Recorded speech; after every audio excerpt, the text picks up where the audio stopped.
들에게 주의 은혜와 평안이 충만하시기를 축복합니다. 오늘은 사도 베드로에게 있었던 그런 역사를 살펴보며 은혜를 나누려고 합니다. 사실 사도 베드로는 갈릴리의 어부였습니다. 고기를 잡고 있을 때 아마도 주변에서 이런저런 일들이 많았고, 그런 어간에 예수님께서 부르셔서 사람을 낚는 어부가 되게 하시겠다는 주의 말씀이, 곧 주님의 비전이 사도 베드로의 삶에 임한 순간 조금씩 그렇게 인생이 달라지기 시작했습니다.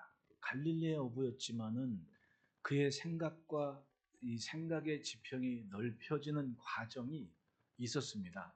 가만히 보면 은혜로운 소식이 있는 곳에 찾아가고 방문하고, 그러니까 처음에는 갈릴리 사람이었는데 이 베드로의 발걸음이 인근 주변, 사실은 요빠라고 하는 곳은 갈릴리에서 산 넘어 남쪽으로 내려오는 상당히 먼 거리입니다. 지금도 그렇지만 사람이 산 넘어가는 게 쉬운 일은 아니거든요. 문화권 자체가. 그런데 산을 넘어 갈멜산 넘어왔든 아니면 유대 땅으로 내려와서 예루살렘 산을 넘어왔든 어쨌든 요바까지, 지중해 앞에 있는 요바까지 내려오는 것도 오늘 본문의 내용입니다. 가만히 보면 성령께서 가라 하시는 곳, 그렇게 이곳저곳 다니면서 사람도 만나고 좋은 소식 듣고, 그러니까 생각의 틀이 바뀌는 겁니다. 이 당시에 예루살렘 교회는 충분히 유대적이었던 교회입니다. 유대인들이 유대인인 예수님을 믿어서 유대 안에, 예루살렘 안에 있었던 교회니까 문화, 생활 방식 자체가 유대적이었으니까 아직도 살아온 우리 어른들 말로 가닥이 있지 않습니까? 율법적이고 전통적인 것을 존중하는 그 문화를 무시할 수가 없는 겁니다. 그런데 하나님께서 그런 베드로를 붙잡으셔서 10장을 보면 환상을 보게 하시죠. 하늘에서 보자기가 쫙 내려오는데 율법에 금한 음식들이 잔뜩 담겨 있으면서 그걸 먹으라고. 베드로는 나 이런 거 먹고 큰 적이 없다고. 깨끗하게 정결하게 컸다고. 그랬더니 결국은 3차례나 그런 환상을 보면서 하나님의 말씀이 들리기를, 왜 내가 선하게 한 것을 네가 악하다고 하느냐? 왜 내가 깨끗하게 한 것을 네가 악하다고 하느냐? 그 말씀을 하시는 거예요. 그러면서 생각의 틀이 바뀌죠. 그리고 고대, 저 아래 요바에서 가이사랴, 저 위쪽에 있던 가이사랴, 우리 성지답사 팀이, 우리 팀 같은 경우는 제일 처음 가면 아침에 도착해서 가이사랴 바닷가를 가죠. 가이사랴 바닷가에서 헤롯 대왕 당시에 로마에서 만든 수로, 그리고 또 대전차 경기장, 이 바닷가에 이렇게 보는데, 고넬료가 그 지역의 백부장이었거든요. 근데 고넬료가 하나님을 경외하고 평소에 구제 활동도 참 많이 했던 사람이었고, 천사가 요바에 사람을 보내서 이만저만한 사람이 있으니 그를 청해라 말씀하시니까 순종하고 또 사람을 보냈는데, 고대 기도하고 있던 베드로에게 문 앞에 그 3사람이 와 심부름꾼이 와서 가자고. 그래서 베드로와 그 일행이 고넬료의 집에 가는 겁니다. 이 요바에서 가이사랴까지 대략 한 50km 정도니까 걸어서 꽤 먼 거리 아닙니까? 지금이야 차로도 한 1시간 반, 2시간 가는데, 빠른 길로 가더라도 걸어서 그 길을 가고 있는 겁니다. 그러면서 고넬료의 집에 도착해서 베드로가 고넬료의 가정에 처음 자신들이 마가의 다락방에서 경험한 그 성령의 역사를 거기서 또 본 겁니다. 야, 처음 우리에게 주신 그 성령이 여기도 임했네? 그러더니 성령 세례를 받은 사람을 물 세례를 못 주겠어? 그러면서 세례를 베푼 겁니다. 그런데 어떤 일이 있습니까? 아직도 예루살렘 교회는 유대적인 사고가 있어서 할례 받은 그리스도인들이 문제였던 거예요. 할례 받은 그리스도인들이 철저하게 유대적인 것만 고집합니다. 그러니까 베드로에게 왜 율법에 금한 이방인 집에 가서 먹고 마시고 잔치했냐, 이런 시비가 벌어졌겠죠. 거기에 대해 이야기하는 겁니다. 이 일이 왜 중요했습니까? 사도 베드로께서 고넬료의 집에 다녀오기 전과 후에 교회의 모습이 달라진 거예요. 그전에는 확실하게 자기들이 살아온 선입견, 또 경험, 지식, 이게 분명한 기준이 돼서 유대인이 아닌 이외의 곳에 복음이 전파되고 같이 성찬식을 나누고, 이건 꿈도 못 꾼 상황이었던 겁니다. 이렇게 살다 보면 사람이 이 고정관념을 갖는다는 게 굉장히 두려운 거예요. 그리고 단점이 될 수도 있는 겁니다. 선입견이라고 얘기하죠. 선입견이라는 사전적인 정의는 사람, 사물, 주의 등에 대하여 실제 경험보다 앞서 미리 마음속에 부정확하게 알고 있는 것으로 해서 형성된 고정적인 관념이다.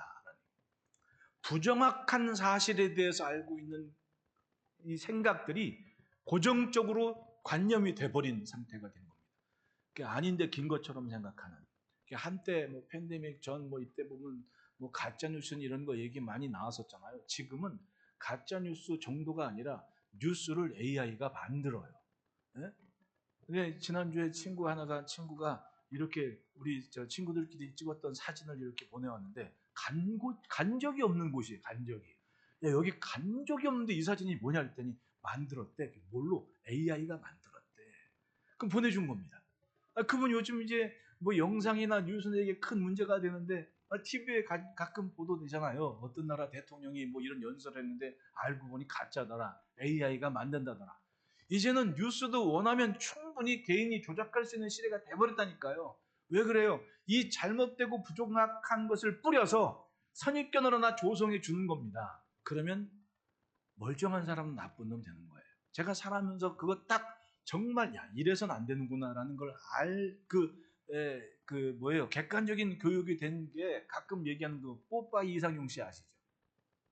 그분이 뭐 국군 장병이니 뭐 이런 것도 많이 했지만은 자기 수익 후원 받아서 심장병 어린이 돕는 재단을 많이 했어요. 그 일을. 심장병 걸린 애들 막 고쳐주고 이런 착한 일 많이 했단 말입니다. 그런데 뭐가 못마땅한지 어떤 신문에서 어떤 기자가 뭐 횡령이니 뭐 이런 걸 다 터뜨려 버렸어요. 사실 여부는 중요하지 않아. 일단 사람들은 멀쩡하게 착한 사람인데 착한 일 많이 또 박수를 치다가 뉴스에 그거 한다고 나쁜 사람이었네. 그리고 끝인 거예요. 뭐 법정에 오가고 뭐 재판도 있고 결국은 근거 없음 무효 이렇게 됐단 말입니다. 근데 여전히 사람들은 나쁜 사람 아니야 이렇게 돼버린 거예요. 정정보도 이런 거 없습니다. 그냥 그러려니 끝난 겁니다. 멀쩡한 한 사람이 순식간에 모르는 사람에게는 나쁜 사람이 돼버린 거예요. 이 선입견이나 부정확한 사실로 인해서 갖는 고정적인 관념이 그래서 무서운 거 아닙니까? 살다 보면 그런 일들이 많은 거예요. 그럼 그 당시에 예루살렘 교회를 보십시오. 그런 일이 있었습니까? 없었습니까? 있었잖아요.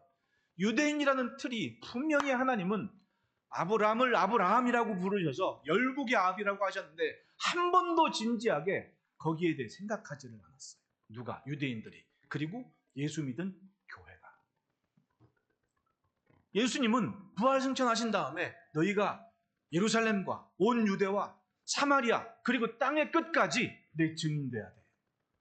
그럼 이미 예수님이 모신 것은 유대인이건 이방이건 넘어서 열국을 품고 복음을 전하라는 명령을 하셨음에도 불구하고 교회가 예루살렘에 안주하고 유대적인 사고만 갖고 있더라는 거죠.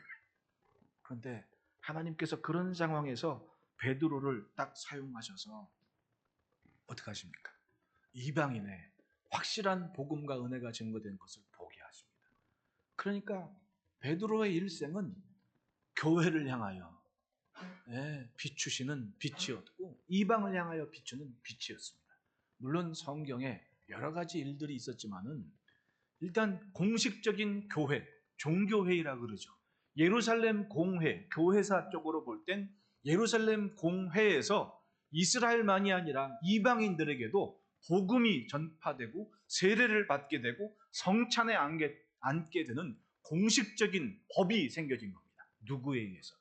바로 사도 베드로에 의해서 그런 일이 있어졌다는 겁니다.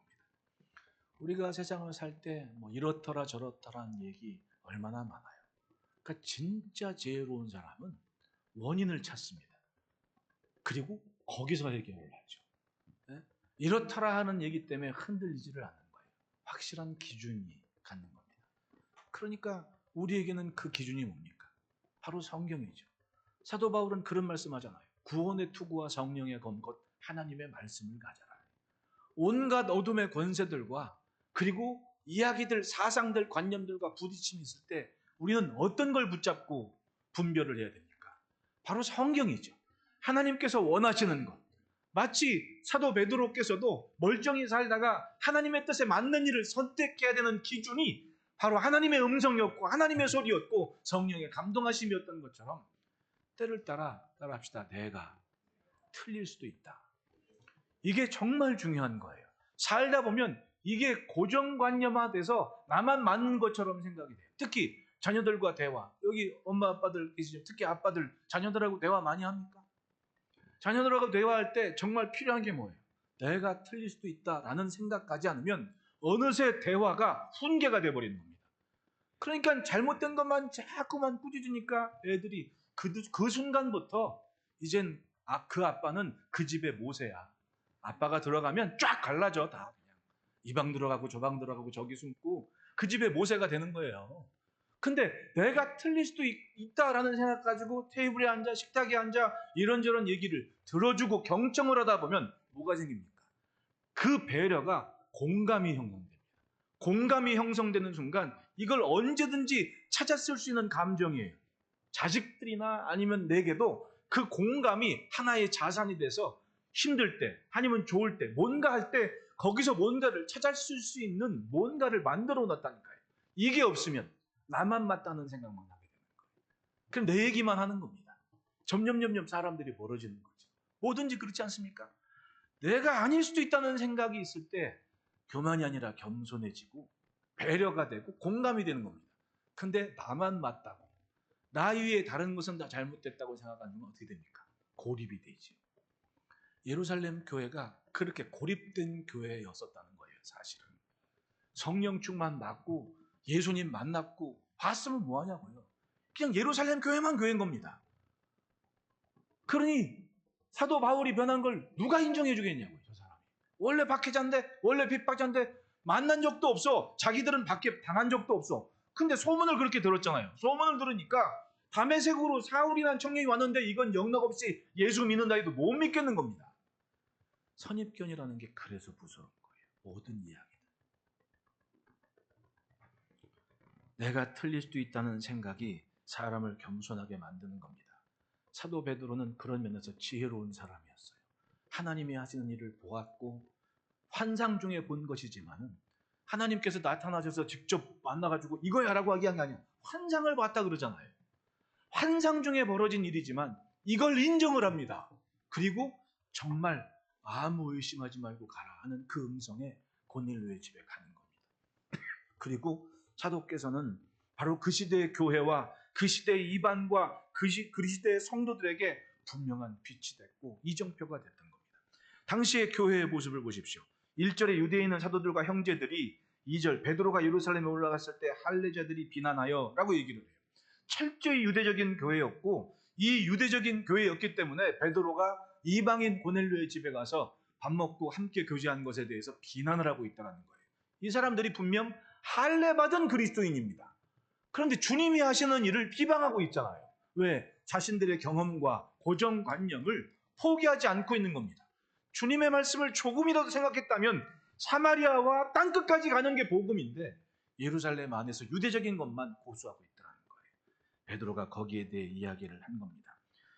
이미 베드로는 고넬료의 집에서 경험을 했습니다. 앞부분 10장 34절 35절에 보십시오. 베드로가 입을 열어 말하되 내가 참으로 하나님은 사람의 외모를 보지 아니하시고 각 나라 중 하나님을 경외하며 의를 행하는 사람은 다 받으시는 줄 깨달았도다. 고넬료의 집에서 그걸 안 누가? 사도 베드로가. 그것도 자기들을 침략한 나라 아닙니까? 로마가.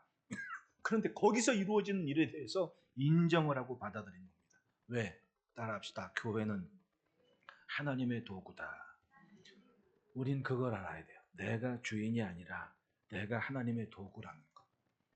하나님의 손에 잡힌 도구라는 걸 알아야죠. 연장이 주인 보고 이래라 저래라 하지 않잖아요. 연장은 연장일 뿐이지 않습니까? 베드로는 그 마음을 갖고 일했던 겁니다. 왜 교회가 힘을 잃어갑니까? 그 원천된 샘물을 자꾸 덮어버리는 겁니다. 교회가 세상과 다른 이유가 뭐예요? 영적인 것이고 신령한 것이고 하나님의 손길 아닙니까? 그런 점점 교회가 세상 거를 쫓아가고 세상과 같아지려 하고 있는 겁니다. 진짜 필요한 건 기도고 정말 중요한 건 예배인데 그 이외의 것을 가지고 자꾸만 세상 것을 접목하고 쫓아가고 가져오려고 하고 있습니다. 그런데 아무리 애쓰고 힘써 보십시오. 여러분 교회에 멋진 카페 만들어 놓으면 뭐예요? 애들은 교회 안에 있는 카페가 아니라 스타벅스를 좋아해요. 웃기잖아요.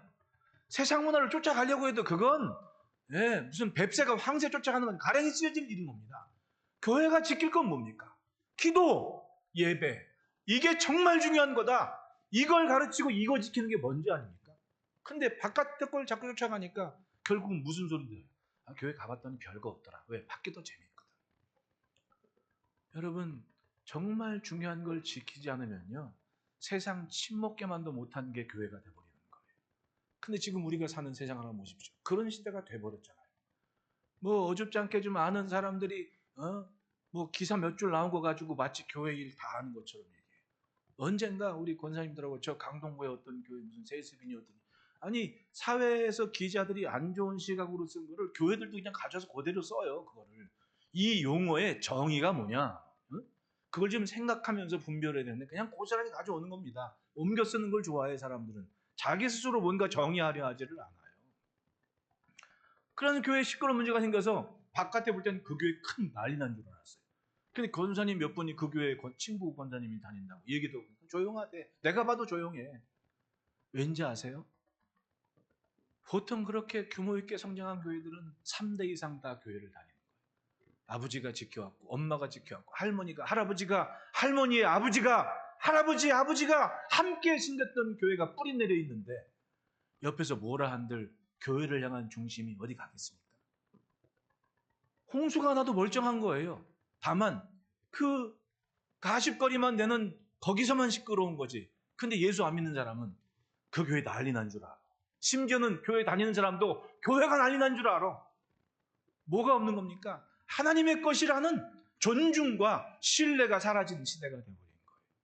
교회가 교회를 보는 시각 맞죠. 응? 살다 보면 그런 말에 참 많은 게 있는 거예요. 따라합시다. 다 이유가 있다. 그 이유는 나는 모르잖아요. 그런데 거긴 알거든. 그걸 왜 모르는 사람들이 떠드냐? 살다 보면 그런 겁니다. 사도 베드로께서도 예루살렘 교회를 향한 마음이 다 그런 마음이었던 거예요. 그리고 하나님께서 이끄시는 데에도 다 그런 마음인 거예요. 나는 그 재직 여러분들한테 하고 싶은 말 어떤 분들이 다 우리 저 장로님들이 특히 그러잖아요. 다 이유가 있다고. 지금 박우희 장로님 안 계시지만 다 이유가 있다고. 목사님이 그럴 만한 다 이유가 있다고. 그런 말 하거든요. 우리 박우희 장로님은 기도할 때 특징이 뭔지 아세요? 제가 새벽 예배 때 인도했던 게 한 문장으로 이분 예배 때 하루에 한 문장. 기도하는 거 잘 들어보면 월요일 날 설교를 한 문장, 화요일 날 설교 한 문장. 그 한 문장 한 문장이 다 나와서 그게 이분 저 대표 기도할 때 기도 제목이에요. 웃기죠? 나름대로 다 특색 있는 분들이라니까요. 우리 장로님들이 이제는 뭐 많지 않은데 한 장로님 계시고 박우희 장로님 계시지만은 나름대로 다 특색 있는 분들이에요. 근데 이분들이 공통점이 그냥 이 목사 뭐 하면 다 이유가 있다 이거거든요. 베드로 사도 한번 보십시오. 아는 거 없어요. 사실은 자기도. 자기를 알아요. 근데 하나는 알아. 기도하는 거. 그걸 지켜가니까 세상과는 다른 뭔가 확실한 기준을 붙잡았는데 그건 주님이 하시는 일이거든요. 그랬더니 사람들은 갈릴리 어부라고 손가락질할지는 모르지만 주님이 하시는 일을 그대로 이루어가고 그 시대의 교회를 비춘 빛이 됐지 않습니까? 예수님 말씀처럼 꺼지기 쉬운 등불이라니까요. 등불이 크면 얼마나 커요. 요만한 등잔에 있는 기름 부어서 올려놓은 것. 예수님도 불안불안한 거 켜가지고 숨기지 않고 등잔 위에 올라놨다니까요. 뭐 횃불도 아닙니다. 그냥 작은 등불. 그런데 비추라고 그 빛을 비추고 있는 겁니다. 그 등불이 꺼지지 않기 위해서 기도하면서 고넬료의 집에 어떻게 갔습니까? 기도하다가 환상을 봤다 그러잖아요. 봤습니다. 세상과 다른 정말 중요한 걸 지켜갔더니 배움이 짧건 뭐건 일단 주님이 원하신 걸 지킬 수 있는 확실한 기준을 가졌습니다. 그 기준이 마르지 않는 샘물이 돼서 주님이 하시는 일을 이루어가는 시대의 등불이 됐다는 거예요. 이러고 저러고 많은 거예요. 여기 저 할례 받은 그리스도인들이 베드로보다 훨씬 더 학문도 많고 경험도 많았겠죠. 근데 뭐가 없습니까? 지금 주님이 원하시는 그 일에 대한 귀가 없었고 눈이 없었다는 거예요. 사도 베드로께서는 그걸 깨트려 버렸습니다. 그리고 그들을 그 어둠에서 건져내신 거예요. 베드로는 설명을 합니다. 베드로가 그들에게 이 일을 차례로 설명했다라고 얘기하죠. 결과적으로 18절 한번 보십시오. 예루살렘 교회가 이렇게 바뀌었습니다. 다 같이 큰 소리로 시작. 그들이 영광을 돌려 이르되 그러면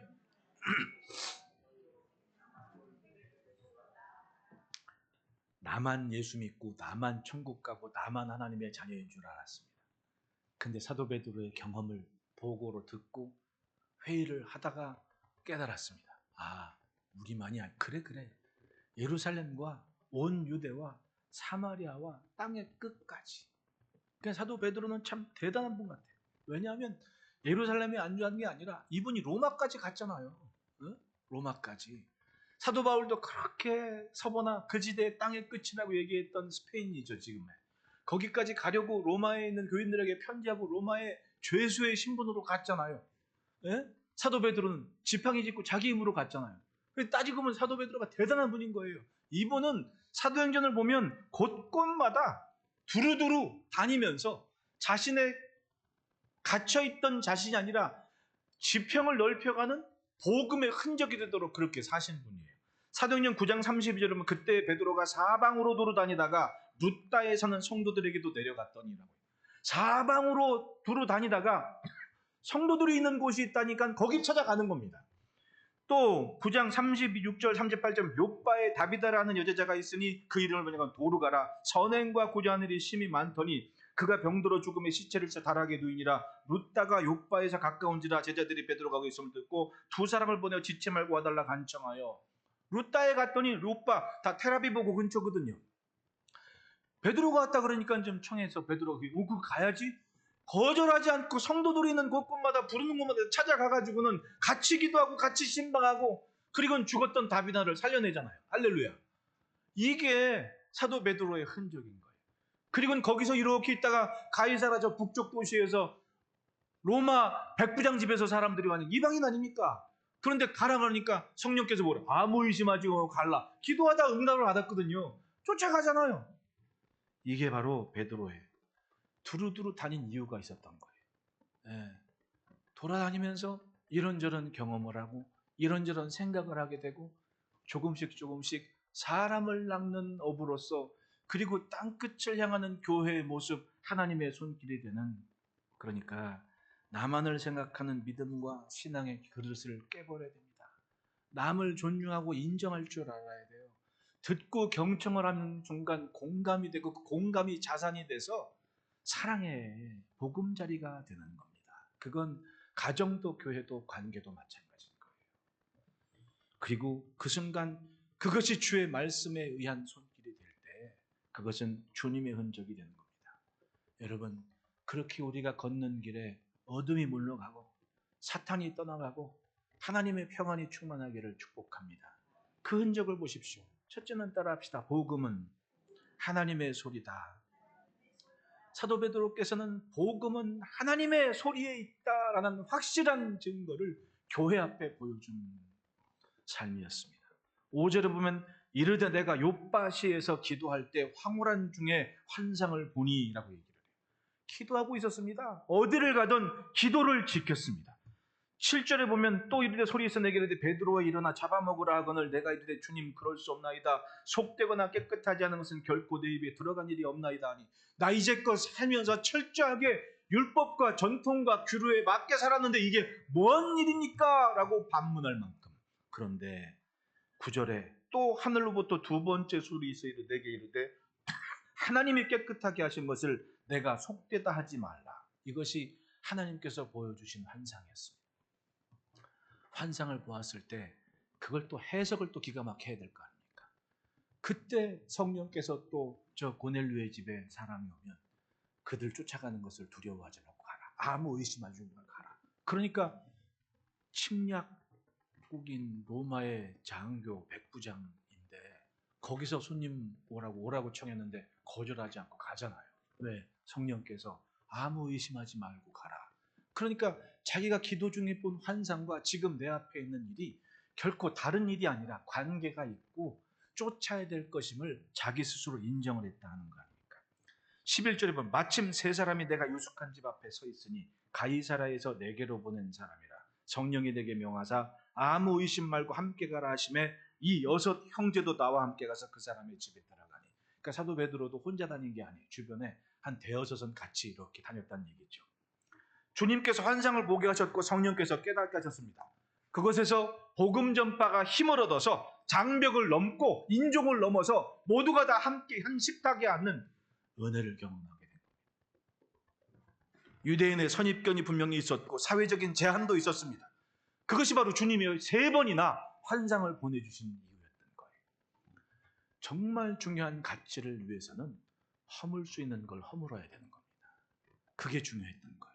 점점 사도들의 행진이 그렇게 되어가잖아요. 사도 바울은 명쾌하게 그걸 글로 지식으로 규정을 했죠. 맞습니다. 우리는 아무리 복잡하고 시끄러워도 정말 중요한 가치는 흔들지를 말아야 돼요. 그게 뭡니까? 기도고 예배고 교회고 하나님께 대한 것. 이것이 흔들리면 결국은 내가 할례받은 그리스도인과 똑같은 행동을 하고 있는 겁니다. 이것을 위해서면 거기에 맞출 수 있는 용기가 결국은 하나님의 소리에 귀를 기울이는 삶이 되는 겁니다. 우리가 무엇이 가장 귀합니까? 마찬가지입니다. 여기에 함께한 우리도 하나님을 예배하는 것, 하나님을 향한 것, 하나님의 일이 가장 최고인 거 아닙니까? 성전을 위한 것, 교회를 품는 것. 사도행전 10장 28절 29절 이르되 유대인으로서 이방인과 교제하며 가까이 하는 것이 위법인 줄은 너희도 알거니와 하나님께서 내게 지시하사 아무도 속되다 하거나 깨끗하지 않다 하지 말라 하시기로 부름을 사양하지 아니하고 왔노라. 묻노니 무슨 일로 나를 불렀느냐. 즉 내가 이 집에 온 게 우리의 법으로는 맞지를 않는 위법이다. 즉 내가 지금 위법을 하고 있다고 얘기하잖아요. 하지만 하나님께서 하시니 내가 여기 왔으니 무슨 일로 불렀는지 말해. 이 얘기를 하고 있는 거예요. 맞습니다. 때로는 가장 고귀한 하나님의 그런 역사를 위해서 자신의 것을 버릴 수 있는 지혜와 믿음을 가져야 되는 거예요. 저 어릴 적에 주일에 봉사하다 보면 아침도 못 먹고 점심은 국수 먹고 그러면 그때는 예전에는 주일학교도 오후 예배가 있었거든요. 그럼 그 주일학교 2시 예배 끝나면 4시쯤 돼요. 그럼 아침 7시 반 나가가지고는 교회에서 성가대 쓰고 뭐하고 예배드리고 뭐하고 주일학교 봉사하고 뭐하고 오후 예배까지 얼마나 배가 고픕니까? 그러니까 4시에 이제 선배들하고 나가가지고 저 1층 상가에 내려가가지고 군것질 했던 말 빵도 사 먹고 보름달도 사 먹고 먹었단 말입니다. 근데 어떤 권사님이 그걸 본 겁니다. 그래가지고는 고스란히 쭈룩해서 목사님한테 잃는 거예요. 아니 주일인데 저 뭐 사 먹고 있다고. 저 어릴 때 분위기는 그랬습니다. 근데 참 저를 가르치던 목사님이 깨인 분은 깨인 분이신 것 같아. 그 전화를 딱 받고는 그런 얘기. 아니 권사님 시기나 돼가지고 애들이 배고파서 밥 먹고 있는 거를 주일날 뭐 사 먹는다고 목사한테 고자질을 하냐고. 나 같으면 가서 밥을 사주겠다고. 그리고 끊으신 거예요. 그럼 우리한테 얘기해. 얘 뭐 사 먹었냐? 예. 배고팠구나. 그 다음 주일부터 권사님들이 당번정해서 주일 저녁 때 5시에 밥을 차려줬어. 그러면 그 어른들이 굉장히 지혜로운 분 아닙니까? 만약에 고정관념대로라면 주일 범했다고 난리가 나는 상황인 거예요.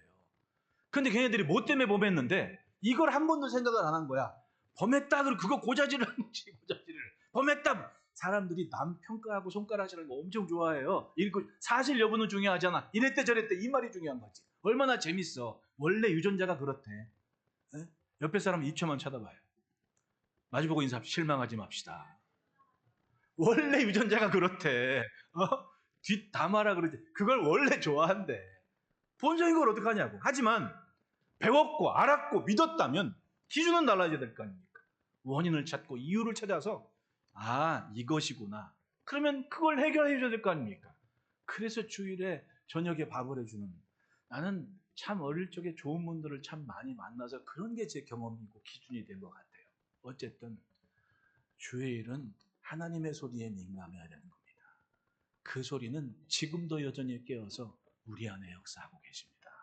여러분, 육신은 땅에 발을 딛고 살지만 영은 하늘의 소리에 맞춰 삽시다. 둘째로는 따라합시다. 순종이 생명의 결실을 본다. 12절에 보면 성령이 내게 명하사 아무 의심 말고 함께 가라 하심에 이 여섯 형제도 나와 함께 가서 그 사람의 집에 들어가니 그가 우리에게 말하기를 천사가 내 집에서 말하되 내가 사람을 요바에 보내어 베드로라는 시몬을 청하라 그가 너와 내 온 집이 구원받을 말씀을 내게 이르리라. 처음에는 그냥 막연히 하나님을 경외하는 신앙으로 구제도 하고 이렇게 참 착하게 잘 자랐는데 그런 고넬료를 보고 하나님께서 그냥 계신 게 아닙니다. 천사를 보내서 야, 너 이제껏 잘 믿어왔지만은 확실하게 구원받을 만한 말씀을 알려줄 사람이 있어. 그 사람을 청해. 얘기했죠. 걸어서는 반나절도 넘는 길입니다. 왕복 하루길 아닙니까? 요바에서 가이사랴까지. 근데 거길 사람을 보낸 겁니다. 그러니까 베드로가 다 입장을 할 때 고넬료가 온 집이 엎드려 절하며 그를 경외했다라고 얘기를 해요. 이것이 고넬료의 그릇이었습니다. 고넬료나 베드로나 무엇 때문에 이런 일이 있었습니까? 이건 주의 말씀에 순종했기 때문 아닙니까? 만약에 고넬료나 베드로나 내가 그래도 로마의 백부장인데 이름도 잘 모르고 안면도 안 튼 사람을 여기다 불러야겠습니까? 그동안 내가 해온 게 얼만데 라고 했다면, 만약에 베드로가 하나님께서 그렇게 환상으로 보여준 음식, 율법에 금한 음식을 보고 하나님 나를 몰라도 너무 모르시네, 나를 시험하지 마시고 될 게 있고 안 될 게 있습니다 라고 했다면 충분히 그럴만 하잖아요. 고집센 사람이면. 절대로 이것만은 안 됩니다 이럴 수 있을 거 아닙니까? 그리고 주저앉을 수 있을 거 아니냐고. 그런데 성령의 음성을 듣잖아요. 마침 문 두드리는 사람들이 있어가지고 뭔 일인가, 이만저만해서 이만저만 합니다. 그래? 성령께서 가슴을 때리는 음성을 들으시는 거예요.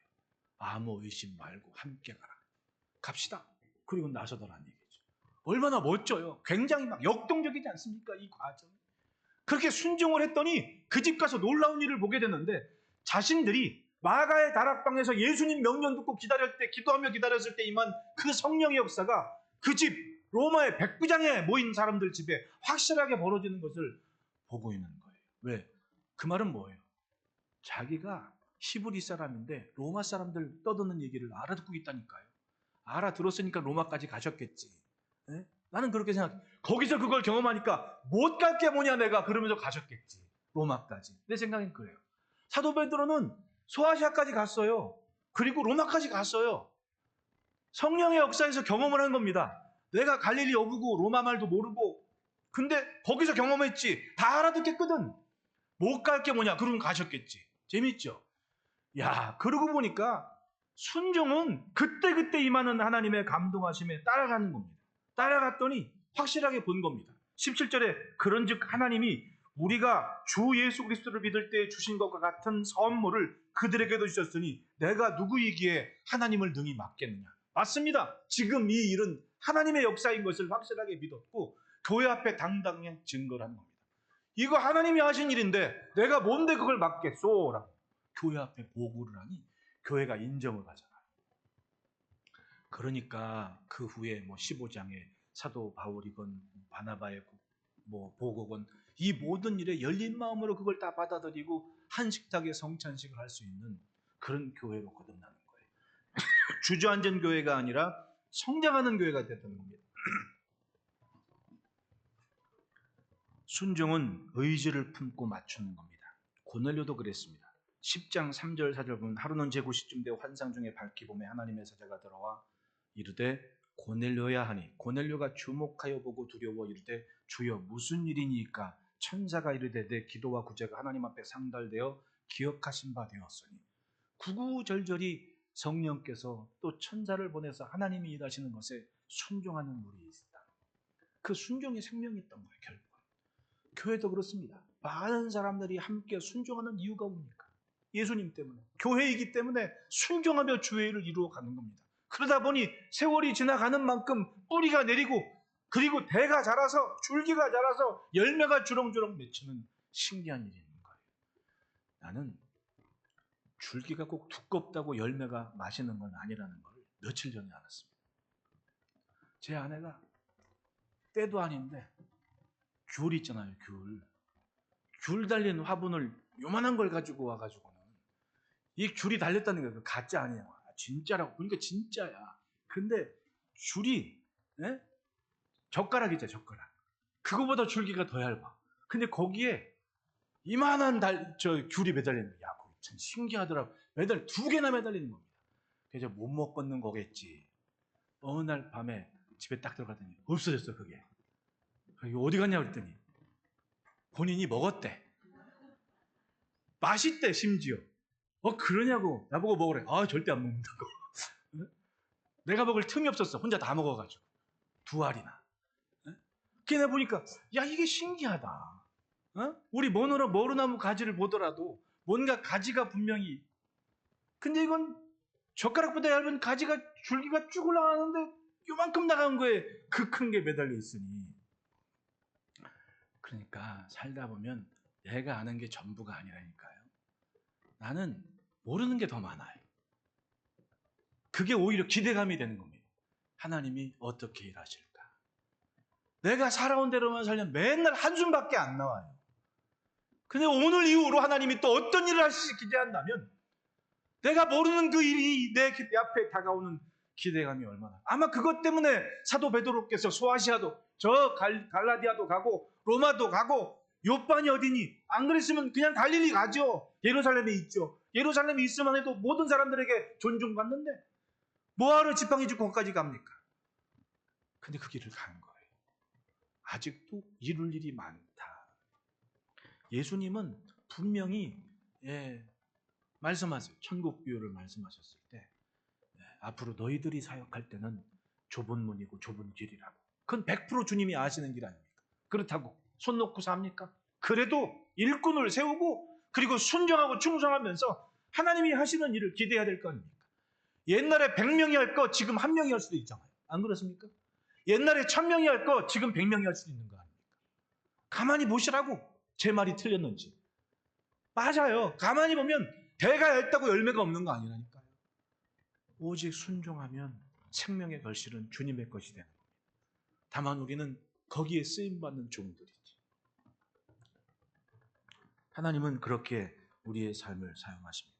아무리 어두운 시대다 하고 아무리 절망의 때라고 하더라도 아무리 믿기 힘든 때라 이미 생태계 자체가 과거하고 다른 시대가 되어버렸습니다.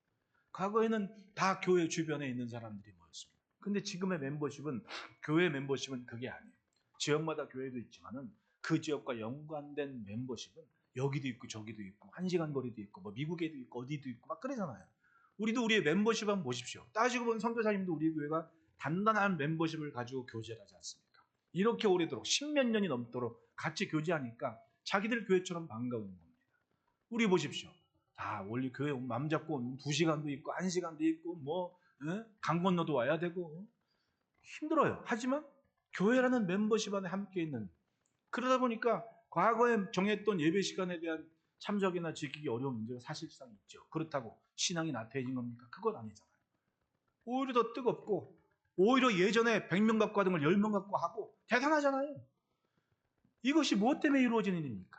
내 안에 역사하시는 주님의 음성과 가장 중요한 가치를 붙잡고 사는 삶에 따라 헌신하고 쫓아가다 보니 자연스럽게 내 관계가, 내 가정이, 또 내 관계된 일들이, 자녀들의 일상이 편하고 순적하게 가는 겁니다.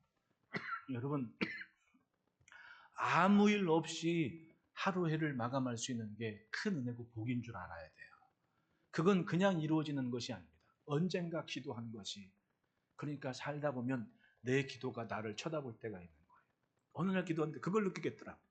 막 기도하는데 저 앞에서 누가 나를 쳐다봐. 근데 그게 내 기도래. 내 기도. 내 기도가 저 앞에서 있다가 내가 오니까 힘겨운데 나를 이렇게 기도하는 겁니다. 이렇게. 그게 기도라는 거예요. 그게. 그러니 여러분, 가장 귀한 가치를 붙잡고 주의 뜻에 순종하며 감당하는 길에는 반드시 열매가 있습니다. 그 생명의 의고 순종으로 이루시기를 축원합니다. 셋째로는 따라합시다. 구원은 하나님의 행동이다. 15절을 보면 내가 말을 시작할 때 성령이 그들에게 임하시기를 처음 우리에게 하신 것과 같이 하는지라. 고넬료의 초청과 베드로의 방문의 시간에 있었던 일이 처음 우리에게 하신 것과 같이, 그건 처음 성령이 임할 때 그 역사가 고스란히 고넬료의 집에 임했다는 거 아닙니까? 사도행전 10장 47절 보십시오. 다 같이 한번 읽어보겠습니다. 시작.